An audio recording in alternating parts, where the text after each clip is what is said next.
शेखर जी बहुत बढ़िया लग रहा है आप, बहुत स्मार्ट हैं। एक तो आप सेलिब्रिटी हैं तो स्मार्ट तो लगेंगे। कितने लोग आपके ऊपर मरते होंगे। सर एक हम हैं जो कुंठा से मरे जा रहे हैं। सही बता रहा हूँ सर, कितने गिफ्ट आपके आते होंगे और वैलेंटाइन डे में इतने गिफ्ट आते होंगे कि सर खुद नहीं गिन पाते हैं। हमने एक बार एक लड़की से कहा अपने बॉयफ्रेंडों के यहाँ लोग इतने सारे गिफ्ट भिजवाते, कुछ हमारे लिए भिजवा दो। सर उसने हमारे यहाँ पुलिस भिजवा दी। सही बता रहा हूँ सर। अर्चना मैम मैं आपको बताऊं, अगर हम किसी लड़की से कह दें कि हमें तुमसे मिलना है तो जवाब पता है क्या आता है? तुझसे मिलेगी मेरी जूती। और अगर शेखर जी कह दें कि हम तुमसे मिलना चाहते हो तो जवाब आता है आंखें अपनी चार करेंगे, तुमसे केवल प्यार करेंगे। मैं 16 श्रृंगार लगूंगी, पूरी कुतुब मीनार लगूंगी। दूध के हम तो धुले हुए हैं, द्वार हमारे खुले हुए हैं। तो जो मन में होगा ओ राजा, कुंडी न खटकाओ राजा, सीधे अंदर आओ राजा। अर्चना जी हमने एक सबक दिया है कि अपनी प्रेमिका को कभी भी रुलाना नहीं चाहिए। बिल्कुल। क्योंकि 4-6 हरामखोर उसका आंसू पोंछने के लिए हरदम तैयार रहते हैं।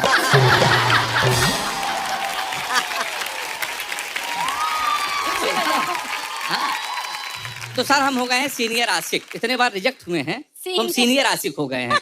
तो हमारे जूनियर आशिक ने एक लड़की को प्रपोज किया। उसने कहा ऐसा सोच समझ के हमको जवाब दे देना। कल उसके 4 भाई जवाब देने गए थे। आज डॉक्टर ने भी उसे जवाब दे दिया है। कुल मिला के मैम वो हमारा काम 35 करके चली गई। अब आप ये नहीं समझ रहे होंगे काम 35। काम 35 का मतलब होता है किसी को निपटा देना। अच्छा। अब सीधा उदाहरण ये समझ लीजिए, अर्चना जी ने कई जजों का किया काम 35। जब से अर्चना जी ने काम लोगों का 35 किया है, सबसे ज्यादा सतर्क हैं शेखर जी।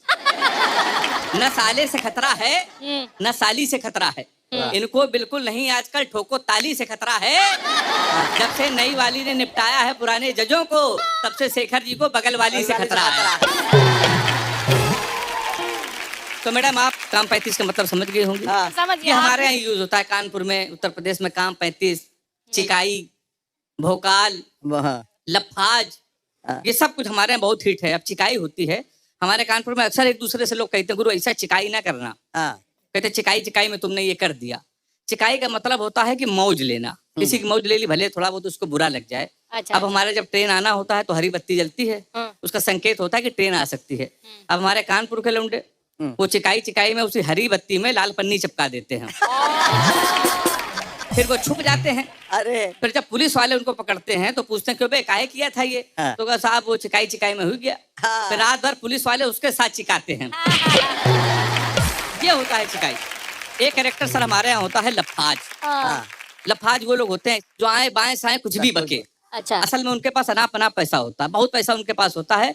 उनकी बातों का कोई मतलब नहीं, तो खाली बैठे रहते हैं। कोई निकल रहा होता है तो लफाजी में उसकी को बेइज्जती कुछ भी कर सकते हैं। अच्छा। तो लाफ्टर के जब पहले एपिसोड से हम गए तो एक हमारे मुन्ना भैया हैं कानपुर में, बहुत बड़े लफाज है मैडम। उन्होंने हमको बुलाया, पांडे यहाँ आओ। हो आए लाफ्टर में? तो हम कहा भैया हो आए। कहन कैसा रहा? अरे हमने कहा बहुत अच्छा रहा, बहुत मजा आया। कहन कौन कौन था? हमने कहा शेखर जी थे। ये बताओ पांडे तुम्हारे में तोप चली थी कि नहीं? तुम कहने तोप तो नहीं चली थी। तुम तो कहने लगे कहो तो बम ले ही चले। कहने लगे दूसरा कौन? हमने कहा बगल में बैठती है मैं अर्चना पूरन सिंह जी। कहन पांडे सुंदर बहुत है और हंसती बहुत अच्छा है, एक बार हमारा हेलो बोल देना। हम कहा मुन्ना भैया अर्चना जी को तुम नहीं जानते हो, बहुत खतरनाक है वो। उनकी नई मूवी आ रही है गदर 3। गदर 2 तो वो खुद नहीं आने दे रही हैं। अब उसमें वो तारा सिंह का रोल कर रही हैं सनी देओल की जगह। और ये बात जब से अशरफ अली को पता चला है वो पाकिस्तान से दुबई भाग गया है। इसे होगा सर। तो मैडम कानपुर के लोग बहुत लफाज हैं, तो स्टेटस वो लगाते हैं हम समंदर हैं हमें खामोश रहने दो, जरा सा मचल गए तो शहर ले डूबेंगे।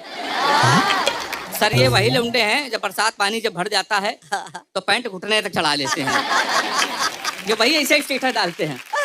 अच्छा सर लफाजी में अगर कोई सच बोल दे तो आदमी झेल नहीं पाता है। अब मुन्ना भैया से उनकी पत्नी ने कह दिया सुनो तुम जब चले जाते हो ना बाहर हमको बहुत डर लगा रहता है। तो मुन्ना भैया ने कहा पगली काहे डर लगा रहता है, हम जल्दी आ जाएंगे। बोले इसी बात का तो डर लगा रहता है। हम लोग तो कानपुर के वहां सर बहुत बड़े बड़े वाले लोग हैं। हमारे डॉक्टर साहब वो भी बहुत बड़े वाले हैं। हाँ। हमारे शर्मा जी डॉक्टर के ऊपर चढ़ बैठे, कहने लगे डॉक्टर साहब ये जो तुमने 4 दवाई लिखी है इसमें 3 तो मिल रही है, ये चौथी वाली दवाई क्यों नहीं मिल रही? कहने लगे अरे यार हम इसको लिख नहीं रहे थे, हमारे पेन की रिफिल खत्म हो गई थी, हम चला के देख रहे थे और तुम दवाई समझ रहे हो? कहें तुम्हारे चक्कर में पूरे शहर का परिक्रमा हो गया है। 52 मेडिकल स्टोर हम हो आए हैं। एक कह रहा है कि दवाई खत्म हो गई है कल आना, दूसरा कह रहा है कि इसकी कंपनी बंद हो गई तो इसका सब्स्टिट्यूट दे दें, तीसरा कह रहा है ये ब्लैक में मिलेगी, और चौथा वाला कह रहा है कौन पगलेट इसको लिख के दीस है, ये कोरोना की दवा है, कोरोना जाने कब खत्म हो गया था। ऐसे लोग सर हमारे यहाँ इतने बड़े वाले हैं, सर हमारे यहाँ इतने बड़े वाले लोग हैं कि भारत बंद के दौरान एक आदमी चड्डी पहन के सड़क पे आया। हमने उससे पूछा तो उसने कारण बताया, हमारा विरोध और प्रदर्शन मिला जुला है, बंद समझो तो बंद, खुला समझो तो खुला है। ये सर हमारे यहाँ होता है। बहुत बढ़िया, सही बता रहा हूँ सर, बहुत बढ़िया। बच्चे भी हमारे बहुत बड़े वाले हैं। हम तो एक स्कूल में पढ़ाते हैं कानपुर में, तो हमने एक बच्चे से पूछा, हमने कहा ये बताओ 1 किलो रुई और 1 किलो लोहा, दोनों में भारी क्या होगा? तो उसने कहा मास्टर साहब लोहा भारी होगा। मैंने कहा बेकू मुझे तुमसे कह रहा हूँ कि 1 किलो रुई 1 किलो लोहा, जब दोनों 1 किलो है तो लोहा कैसे भारी होगा? उसने कहा मास्टर साहब आप हमको 1 किलो रुई फेंक के मारिए, हम आपको 1 किलो लोहा फेंक के मारते हैं, आप जान जाओगे क्या भारी होगा। Thank you very much.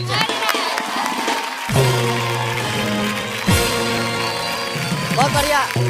ये जो आपने कानपुरिया लहजे में जो भावकाल मचाया है और जो क्या है चिकाई की है, वो कमाल है। और किस तरह का रिएक्शन आपको मिल रहा है वहाँ? सर बहुत अच्छा मिल रहा है, कह रहे कानपुर आओ बताते हैं। अच्छा मिल रहा है। हेमंत कॉमेडी में हमेशा कहते हैं कि टाइमिंग की बहुत इम्पोर्टेंस है, लेकिन जो पेस आपके मटेरियल की थी, the way you kept the pace, हर जोक का टाइमिंग होता है, पंच लाइन का टाइमिंग होता है, लेकिन आपने जो पेस लगातार यहाँ पर रखी है वो बहुत ही बढ़िया था। उसने आपके एक्ट को 4 चांद लगाए। और उस 4 चांद लगाने के लिए हम आपको 2 चीजें देना चाहते हैं। तबीयत से खड़े होंगे और बगैर कोई लफाजी किए आपको वो कहेंगे जो हमेशा किसी होनहार प्रतिभाशाली फनकार के लिए हम कहते आए हैं, आप कॉमेडी के होप हैं और लाफ्टर की तोप है।